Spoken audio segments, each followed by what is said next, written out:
At the time of the birth of Jesus, Palestine was under Roman occupation, which was administered, in part, by Herod the Great. Herod was a client king appointed by the Romans in 40 BC. He was extremely disliked by the Jews, whom he ruled with brutality, forcing heavy taxes and cruelly repressing rebellions. To maintain power, he is said to have executed his brother-in-law and several of his wives and sons. Interestingly, the Edgar Cayce readings suggest that Herod may have had an indirect connection with the Essene movement. Cayce gave readings for a woman who he identified as Thessia, the third wife of Herod the Great. Thessia had a keen interest in the history of her people. She was the daughter of a Jewish woman and a Roman soldier. Cayce describes her appearance as 5 feet 6 inches tall, 129 pounds, black hair, almost blue eyes, prominent cheeks, and a great deal of color in general. Thessia researched and wrote about the trials and longings of the Jews, especially from the days of the return to the Holy Land from exile in Persia. She was aware of the pronouncements of the prophets and the longing of her people for the coming of a Messiah. Cayce observed that some of the writings of this Queen of Judea ended up in the library at Alexandria in Egypt. However, they were eventually destroyed with the other literary treasures of that great institution. Thus, it is not surprising that Queen Thessia would seek information about the various groups in her kingdom. Apparently, she even sought out and reasoned with the Essenes to understand their teachings and prophecies. When the occasion presented itself, she conversed with the wise men who visited King Herod on their way to the Holy Child. This is an important point that we will contemplate a bit later. When the wise men failed to report their findings back to Herod, he issued his infamous edict for the slaughter of the innocent babes in his kingdom. For Thessia, this brought abhorrence and the turning away from close associations with the king. Cayce states that Thessia was able to save some children by having them transported to other provinces in the kingdom. Cayce reports that within a few years, Herod the Great died of a sarcomas cancer. True to his warped character, he didn't want his queen to outlive him, so he had Thessia killed just prior to his own passing.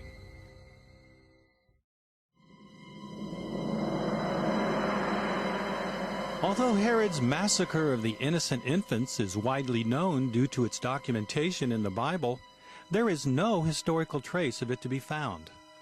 Cayce was asked why scholars, such as the Jewish historian Josephus, ignored the massacre of the infants while recording minute details of other historical events. Cayce responded by questioning the motives of the historian. What was the purpose for his writing? For the Jews or for the Christians? As Cayce observed, this answers itself.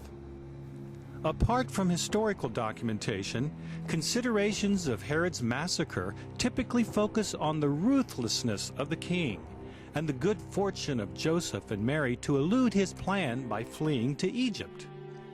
While the Cayce readings discuss the flight to Egypt, he also provided a fascinating, if troubling, glimpse into the dark side of these ghastly proceedings from the perspective of parents who lost their babies to Herod's infamous decree. Of the 5 individuals who received readings that discussed the loss of their babies to Herod's insane proclamation, one in particular is worthy of note. The mother, Eunice by name, was an Essene and friend of Elizabeth, mother of John the Baptist. Eunice had rejoiced at the miraculous births of John and Jesus, but when her own baby was killed by Herod's soldiers, she was greatly troubled. She questioned whether or not there was due consideration given by the Essene leaders who had orchestrated the nativity and provided protection for Mary and her son, and yet allowed innocents to be slaughtered. Her inner conflict and resentment is certainly understandable, given the severity of her loss. Yet it does seem a bit unreasonable for her to hold a grudge against the Essene leaders, whose primary objective was to fulfill the prophecy of the coming Messiah. Cayce's readings provide some additional information that casts light on Eunice's feelings of resentment. We are told that the visitations of the wise men, first to Herod's court and then to Bethlehem, was not coincidental. Judy, the leader of the Essenes at Mount Carmel, had maintained communications with the wise men and sages from various distant lands, keeping them informed of the prophecy of the coming Messiah and its imminent fulfillment.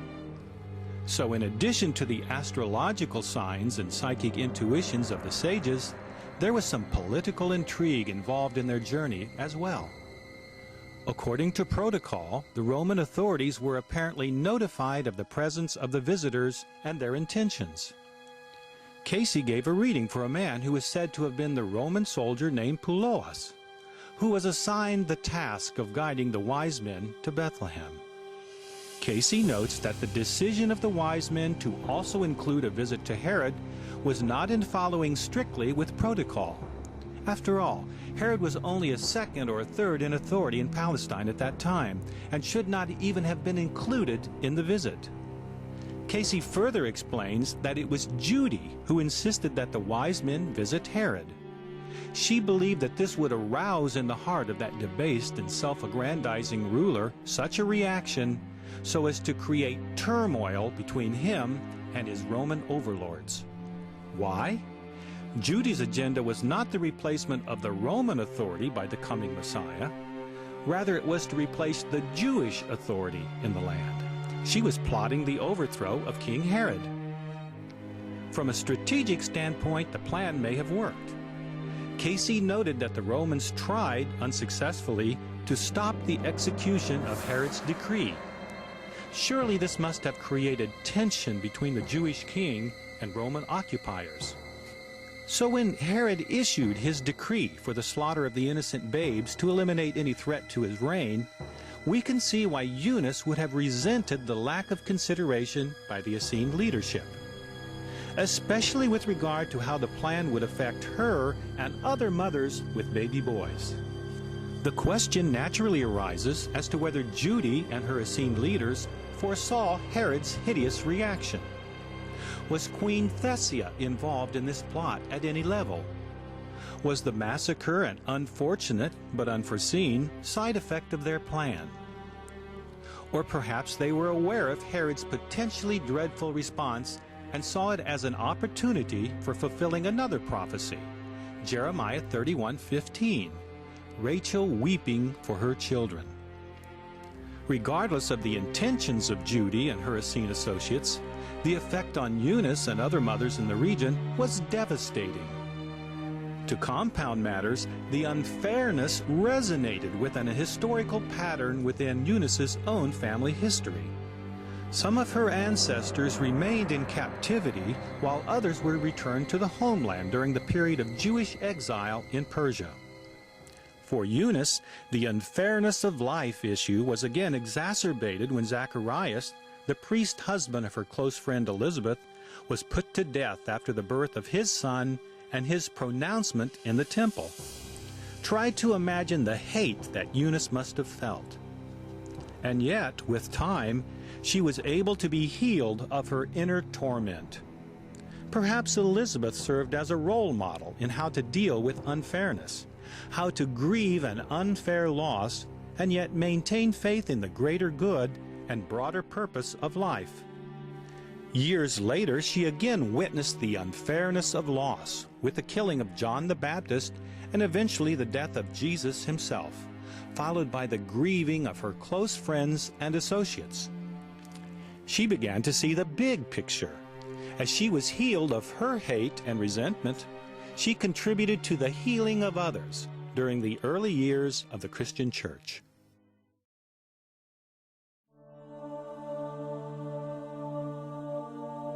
According to Cayce, the decision to flee to Egypt for the protection of the Holy Babe was not hurried or solely the choice of Joseph, as is often depicted. The Essene leaders were aware of the potential danger from Herod. They also wished to fulfill Hosea's prophecy that the Messiah would be called out of Egypt. Thus, the journey west to that land of mystery was a logical, reasoned choice of which Mary was fully aware and agreeable. The Essenes had associations with Egypt as part of an international coalition called the Brotherhood. The mysteries of the Great Pyramid and the extensive collection of metaphysical knowledge stored in the library at Alexandria were part of the Essene connection with the Brotherhood. The plan was for Joseph, Mary, Josie, and Jesus to spend as much time as possible in and about the library at Alexandria. The Cayce readings reveal that a number of Essenes helped with the Holy Family's journey and sojourn in Egypt. The trip was begun in the evening, and travel proceeded only at night. There were other Essene groups that preceded and followed to ensure physical protection. As the group entered Egypt, they dwelled by the brooks and wells in the upper portion of that strange land into which they had fled. The care and attention of the child and mother continued to be entrusted to Josie as the family settled primarily in or near Alexandria. The records at Alexandria included astrological studies and forecasts that were used by the wise men when they sought out the babe. Biblical prophecies pertaining to the coming of the Messiah were also contained in those extensive archives. Josie's responsibilities were not limited to caring for the child and mother, but also to study the records in the library at Alexandria. Reports of Josie's research were relayed back to the group at Mount Carmel. The stay in Egypt lasted until news was received of the death of Herod. Naturally, Josie and the parents of Jesus wondered whether he possessed any unusual powers. Consistent with the traditions of the Catholic Church, the Cayce readings affirm that the infant Jesus did possess psychic abilities and was able to perform miracles from an early age. For example, Cayce points out that even the clothes worn by the young Jesus radiated his divine energy that had a positive effect on those around him. Cayce used the term lucky charm to denote this miraculous, healing effect of those coming in contact with the young child or his garments. Presumably, this is the same effect that was later noted in the story of the woman who touched his garment and was healed by the virtue that flowed out of Jesus. Another interesting aspect of Jesus' youthful powers arose when the family finally made its way back to Palestine. At times, the food supplies ran low, yet Mary noticed that the amount of food would mysteriously increase. Keep this in mind when we consider the first miracle of Jesus' public ministry years later during the wedding at Cana.